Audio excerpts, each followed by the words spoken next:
Bonjour, aujourd'hui je vais vous parler de votre signe ou de votre ascendant, selon le cas, Capricorne, en 2025, bien évidemment.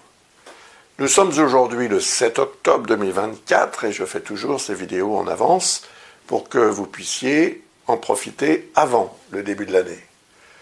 Votre signe, il est ici, ou votre ascendant Capricorne, c'est le 10e. C'est le numéro 10, mais parce qu'on en parle aujourd'hui, parce que c'est le signe donc, que l'on prend en référence, on va l'appeler numéro 1. Et tous les autres vont être évidemment numérotés comme suit.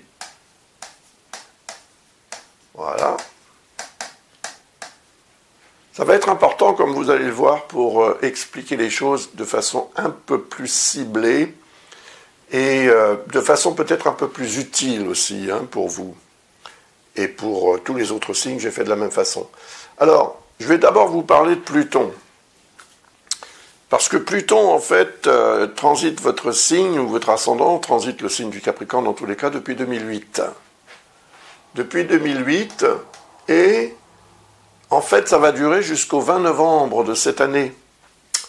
Le 20 novembre, donc 2024, après avoir fait 2 incursions déjà en 2023 et en 2024 dans le signe du Verseau, enfin, Pluton quitte le signe du Capricorne pour passer 20 ans presque en Verseau. Alors, Pluton, voilà, comme on le dessine, en Verseau, il est dans le 2e signe à partir du vôtre ou de votre ascendant. Ça, c'est relié à l'argent, la matière de la vie, l'alimentation et l'alimentaire. C'est ce que représente la maison 2, donc le 2e signe, par analogie, si vous voulez, symboliquement, on l'associe à ce signe, 2e maison.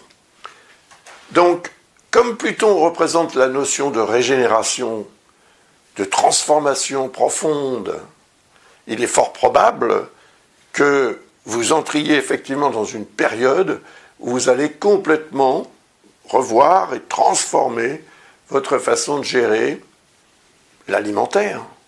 Et l'alimentation peut-être, d'ailleurs, en tous les cas l'argent que vous gagnez, la façon de gagner cet argent, donc le travail que vous faites aussi peut-être, tout ça peut changer complètement.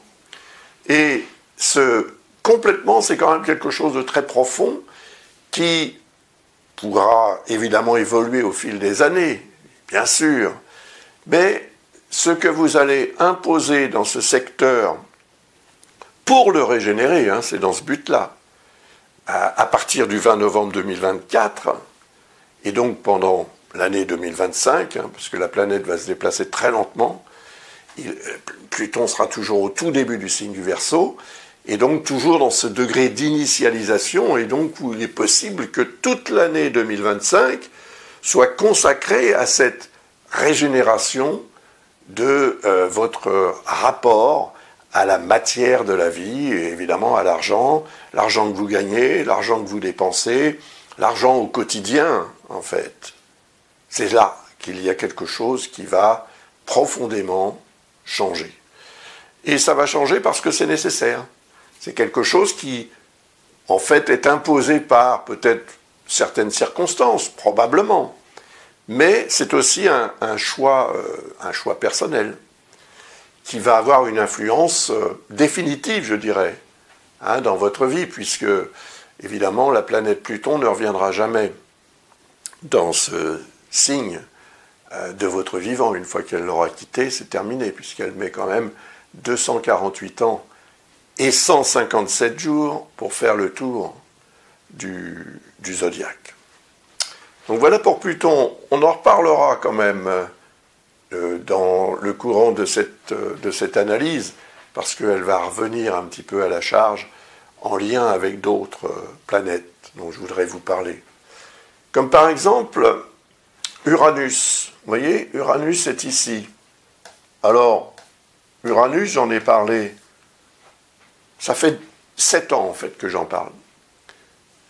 Par rapport à votre signe, c'est très intéressant, parce que le signe ici, c'est le signe du Taureau. Et Et le signe du Taureau est en harmonie avec le signe du Capricorne. Ouais, ce sont deux signes de terre.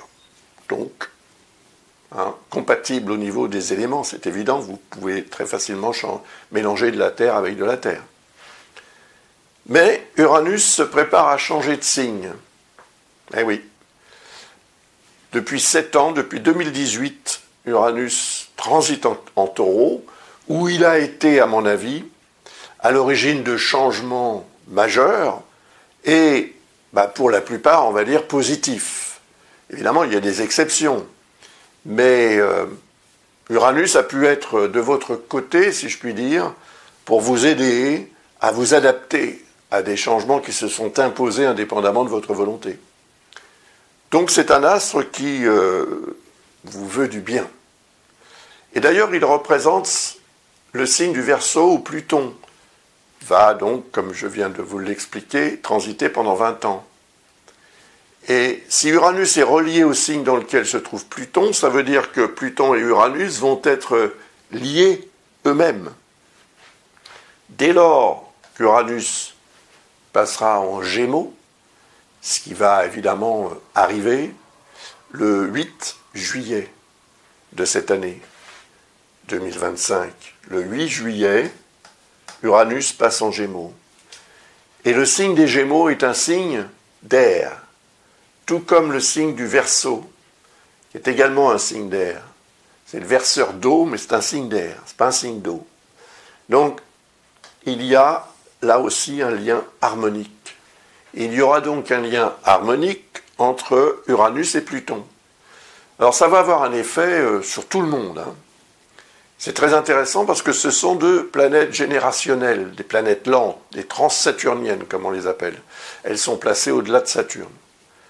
Et en fait, Uranus représente